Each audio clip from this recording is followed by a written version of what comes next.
boneless bangus na inihaw natin sa kawali na binalutan ko lang ng dahon ng saging. Ayan guys. So, sa kawali ko lang po niluto yan. Yan. Yan ang ating boneless bangus. Ayan. Kaya ganyan ang itsura niya kasi po wala nang tinik yan.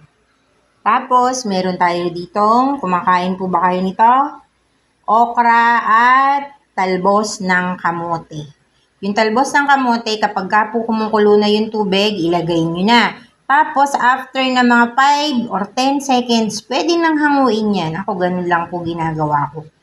Mga 10 seconds lang para po hindi siya labog. Tapos, siyang okra. Ayan. Medyo mas matagal yan. Tapos, meron tayo dito. Ito po ay bunga na ng ating mangga. Bunga na yan ng ating puno. Yung pinapakita ko po sa inyo, bunga na niya yan. Tapos, pipino. Toyo, kalamansi. Naubos ang sili ko eh. Nilagay ko po kasi dito. Ayan o. Nilagay ko dito. Tapos, rice.